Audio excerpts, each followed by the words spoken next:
If I were learning piano for the first time as a beginning singer-songwriter producer, after knowing everything I do now as an award-winning piano teacher with Steinway & Sons Beverly Hills and classically trained pianist turned R&B artist and music producer, there are two core concepts I would focus on to cut my learning curve in half so I can get going with playing and arranging my favorite songs as well as writing my own. In this video, I'm going to go over a clear strategy on how to approach the process so you don't make the mistake of spending years learning things that are musically correct but irrelevant to your goals. My name is Kira Kang, founder of Modern Pianista. On this channel, we discuss all things regarding artistry, entrepreneurship, and music education.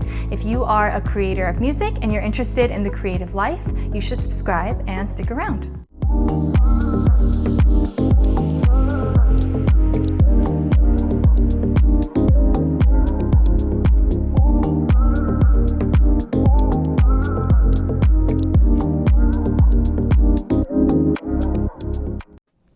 All modern music is based off of two core concepts, scales and chords. Now, each one of these concepts are incredibly dense, and I want to manage your expectations up front. I want you to understand that learning music and mastering your instrument is actually a lifelong commitment. And this is not a bad thing. I want you to understand the beauty of this.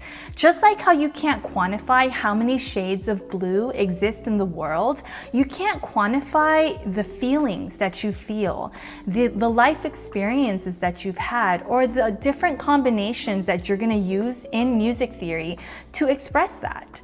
So just like how you can't quantify color, you can't quantify feeling. And I want you to see the beauty in that. I want you to understand that this is a marathon and not a sprint.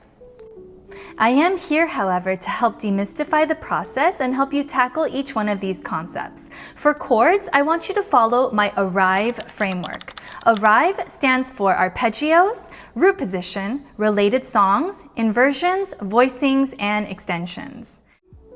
When you're first starting out on piano, the most important thing you need to do first is to get your fingers moving. I get all of my students' fingers moving by teaching them my signature exercise, Lullaby. Lullaby teaches you arpeggios, which is what the A stands for in my A.R.R.I.V.E framework. An arpeggio is a chord broken up, played one note at a time. This helps you identify what notes belong in each chord and also helps you build stamina and finger strength and muscle memory. This is crucial because piano is all about your fingers. It's about developing that kinesthetic awareness. Now you can also hear the chord and you can also see it visually laid out because we start out in the keys of C and A minor, meaning you're on only white keys. And so it's very easy to get used to identifying your chords. They're just every other white key. I call this Lullaby because it reminds me of a lullaby.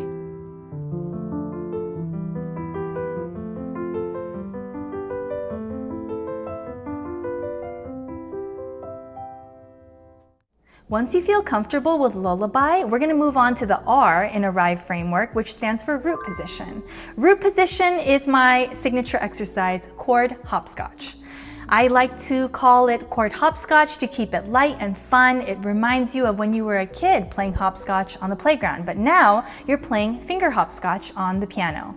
Root position is the original position of all your chords. So if you're playing your C chord, it's going to be C, E, G, every other white key, D, F, A, every other white key, E, G, B, every other white key, and you climb F, A, C, G, B, D, A, C, E, B, D, F, and then you're back at C, E, G, which is the next C chord.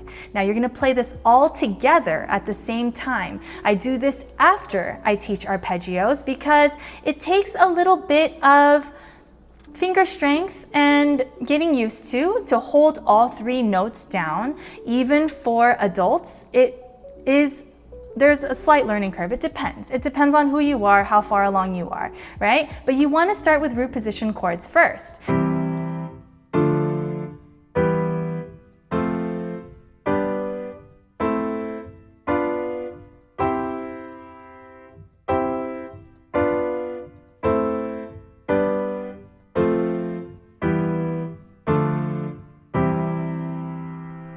My exercises, Lullaby and chord hopscotch, are linked in the description box below, and they're also on the Modern Pianista Signature Exercises playlist on this channel.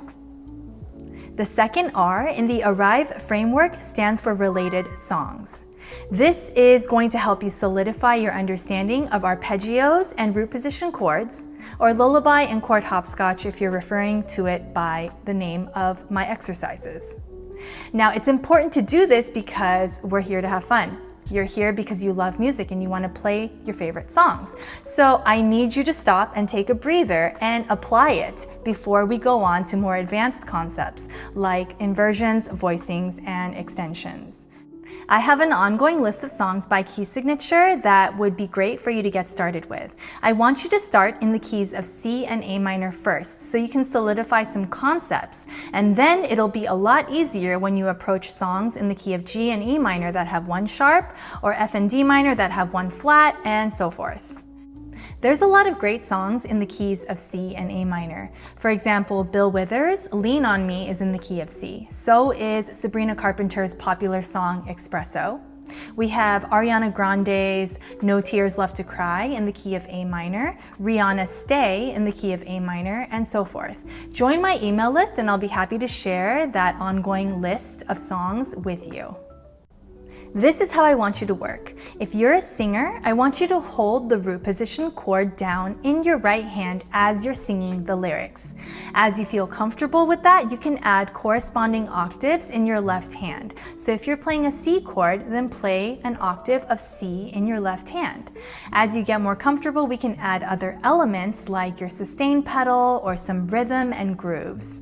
If you are not a singer or you want a different vibe, you can always turn the song on a Bluetooth speaker and have it playing in the background at a good volume. I want you to blend in with the song. I want you to visualize being your favorite artist's piano player, keyboard player. You're on tour with them, you're on stage with them, right? This also teaches you something very valuable, which is what I call a merry-go-round.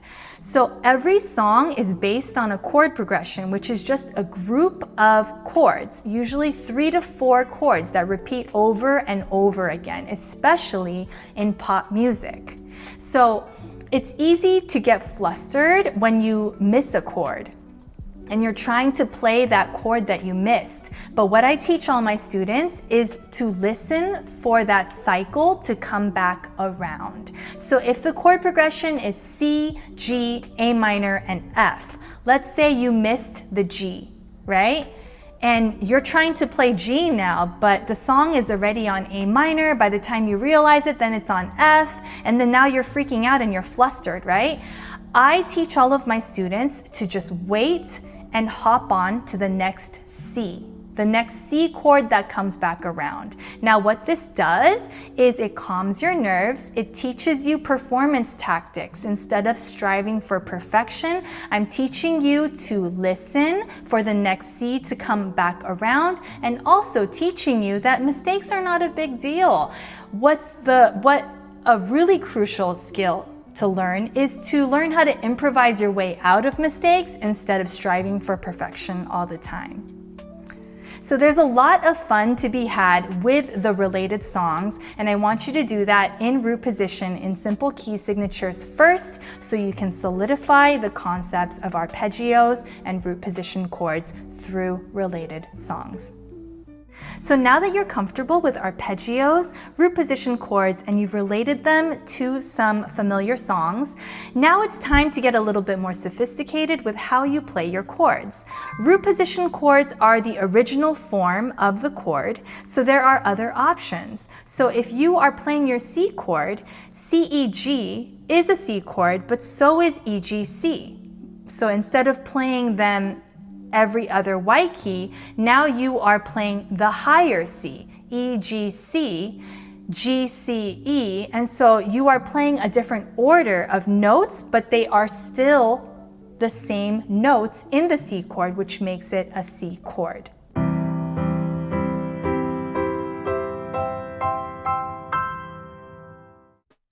What this does is it provides different options to your sound, and it helps you go from chord to chord easier without having to bounce around. This is called voice leading.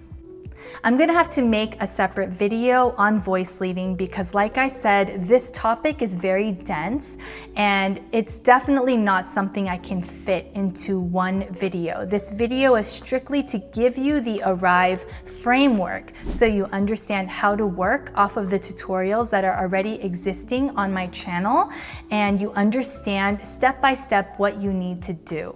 So Inversions gives you different options. It helps you voice lead. Like I said, it helps you go from chord to chord seamlessly. You're not hopping all over the place like low, high, low, high, low, high, right? Because eventually if you're only working in root position, that's what it's gonna sound like. You're gonna be really low and then you're gonna be really high frequency wise.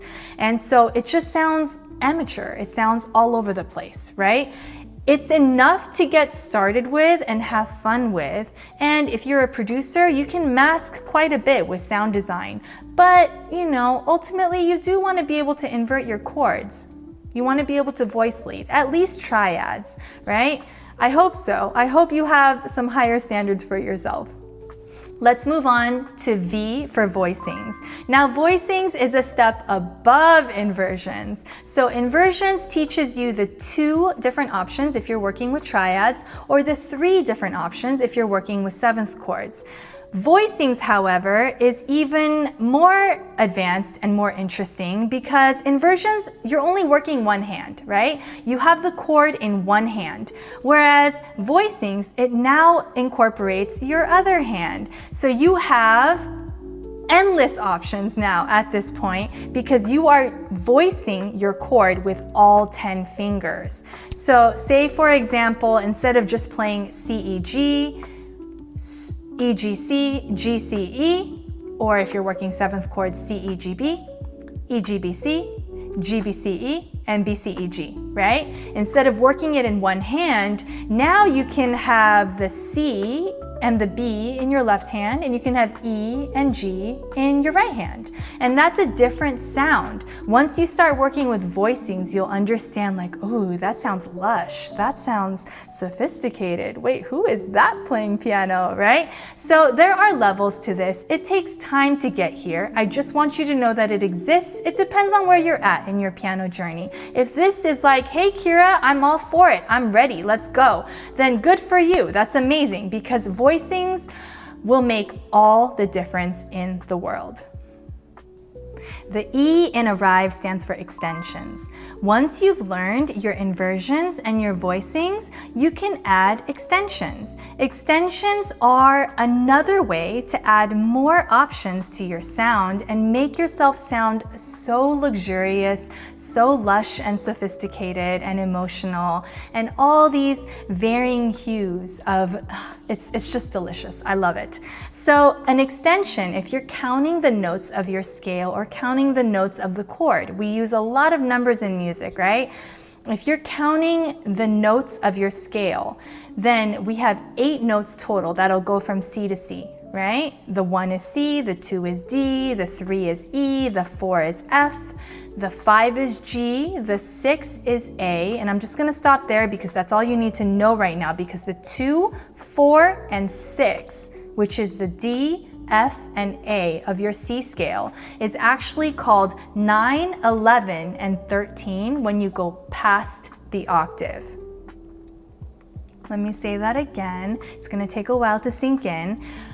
If you're counting the notes of your scale, the 2, 4, and 6, which is D, F, and A on your C scale, is now going to be called the 9, 11, and 13 once you go past the octave. So this is what we call extensions. So if you're playing an extension, then you're adding the D, you're adding the F, you're adding the A to your voicing of your C major chord. This is a lot. This is a dense topic. It's a fun topic, but it's something that you're going to be exploring for a lifetime. I hope so, for a lifetime. There really is that much to learn, and it's exciting. It's beautiful once you get going. So I just want you to know that it exists. I have to create different tutorials to really get into the concepts. Like I said, this video is strictly to provide the A.R.R.I.V.E framework and understand the order that you need to work in order to get going with your favorite songs and develop a serious foundation of music theory so that you can add other key signatures, you can move on to more complex things and have a great time expressing yourself. My exercises for Lullaby, Chord, Hopscotch, and Inversions are linked in the description box below, as well as on my Modern Pianista Signature Exercises playlist. This will give you a solid foundation and get you going on the A.R.R.I.V.E framework. I'm still working on videos for voicings and extensions, so make sure to subscribe and stay tuned for those videos. Join my email list so I could send over that list of songs for you guys, as well as other educational resources that I'm working on. I'm super excited to announce that I'm working on an ebook as well as an online course, possibly some channel memberships, different things. Oh, and I have exciting news. So on June 20th, I became a YouTube partner. So I've been working towards this goal since November of last year, and so I am officially a partner with YouTube. I am so excited to serve the YouTube community. I've been teaching piano all over Los Angeles for the past 12 years, and I am ready to bring this curriculum that I've been teaching in person online so that more people have access to not just quality music education, but a creative way of going about reaching your musical goals. Thanks so much for watching, and stay tuned for part 2 where I'll be going over my framework for scales.